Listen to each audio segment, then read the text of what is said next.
कसे आहात सगळे? तर पुन्हा एकदा आपलं स्वागत आहे पायल रेसिपीज मध्ये। आज आपण बिना चिकाच्या दुधाचं मस्त असं खरवस बनवणार आहोत। तर बघा खरवस किती छान झालेला आहे, हे मी तुम्हाला कट करून सुद्धा दाखवते। बघा किती सॉफ्ट आणि मस्त इथे आपलं खरवस जे आहे हे रेडी झालेलं आहे।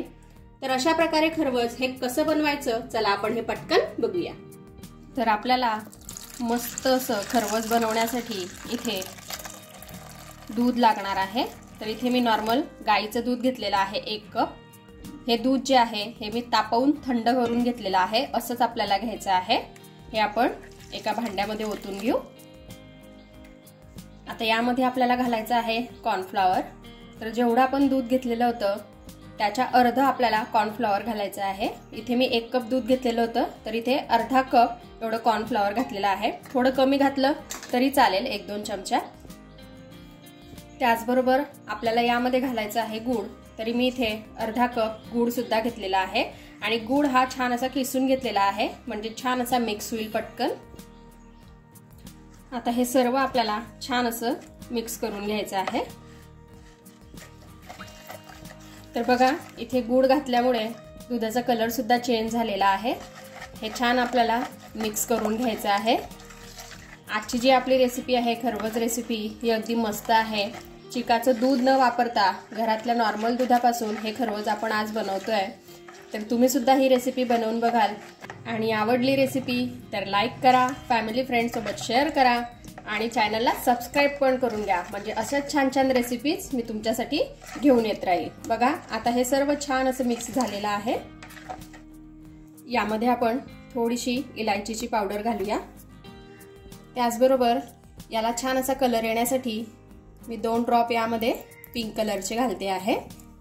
आता हे आपण छान असं मिक्स करून घेऊया, म्हणजे लहान मुलांना सुद्धा अगदी मस्त वाटतील हे खरवस खाण्यासाठी, कारण कलरफुल गोष्टी लहान मुलांना भरपूर आवडतात। बघा सुंदर याला कलर आलेला आहे।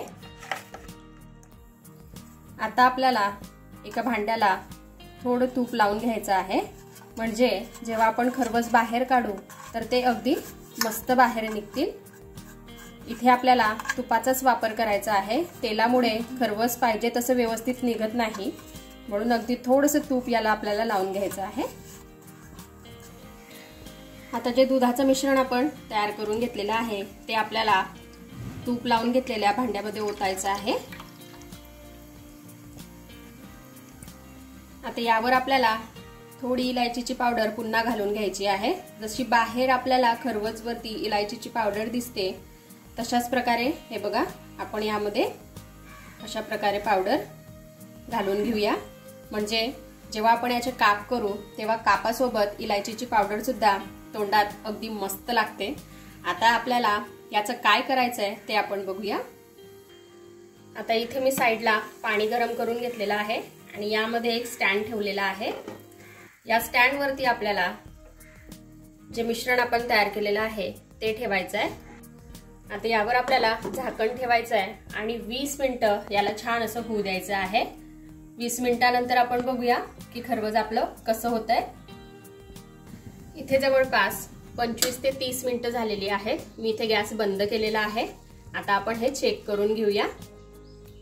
तर बघा हे बऱ्यापैकी सेट झालेलं आहे, तुम्ही बघू शकता हे हाताला चिकटत नाहीये। आता आपल्याला याला छान असं थंड करून घ्यायचं आहे। तर बघा इथे आपले खरवस जे आहे हे छान असं सेट झालेलं आहे।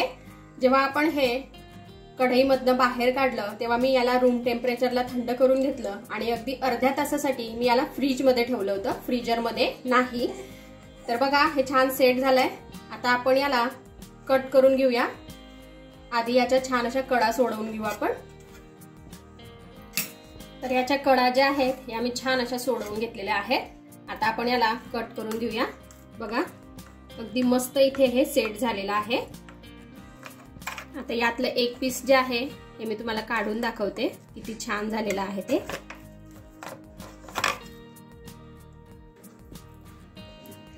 बघा किती मस्त इथे आपलं खरवस जे आहे हे छान झालेलं आहे, अगदी सॉफ्ट आणि जेली सारखं, खायलाही तितकंच टेस्टी आहे।